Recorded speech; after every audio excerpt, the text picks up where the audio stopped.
Moving forward, build trust between communities of color and police. Hundreds of residents turned out for a public hearing on a new bill that would improve the county council's oversight of Montgomery County Police. Confidence and trust and support in police work. And at a press conference before the public hearing, lead sponsor of the measure, Councilmember Hans Remer, said, though Montgomery County has an excellent police department, it's not immune to challenges.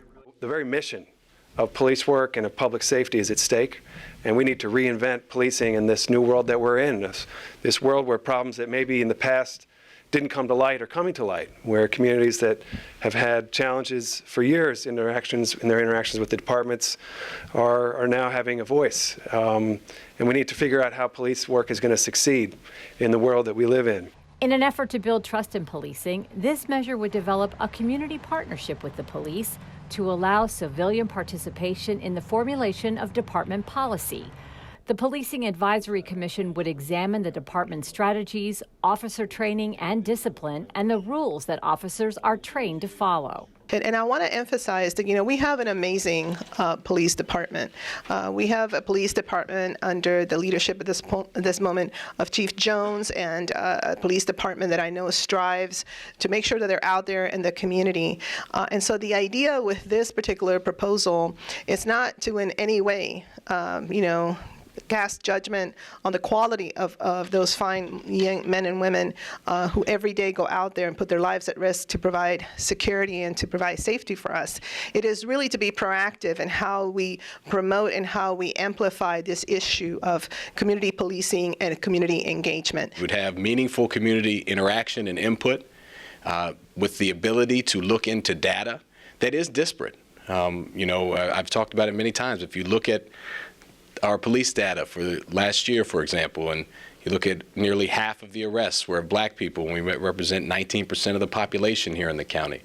You need to know why that's happening. You need to look at the stops, and we need to look at those arrests, and we're going to be digging into that. We need to dig into how we are doing community policing, and are there ways that can be improved. This commission and board will be designed to do is have a place where we can have those honest conversations with each other and with members of our law enforcement community, so that every single resident of Montgomery County feels served and protected. There would be 11 civilian members of the commission. Acting Police Chief Marcus Jones is in the running for the open chief position.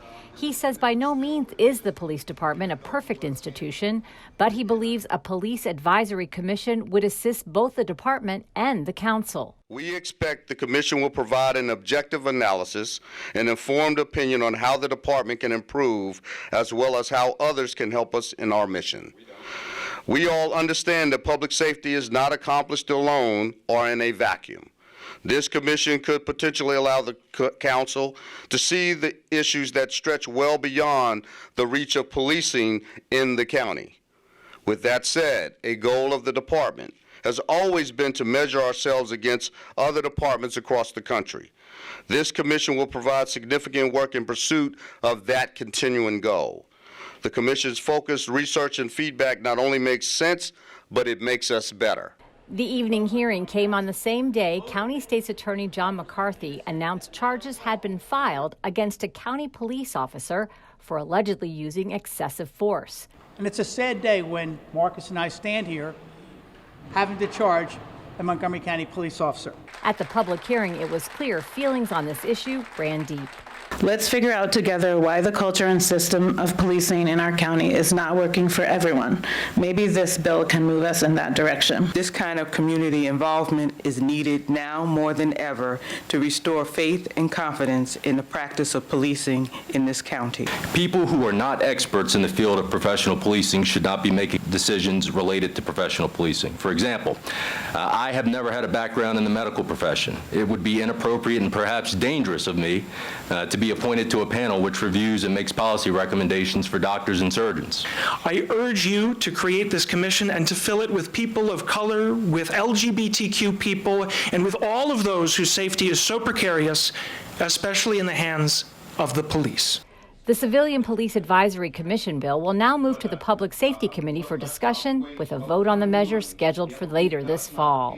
In Rockville, I'm Susan Kenedy for County Report This Week.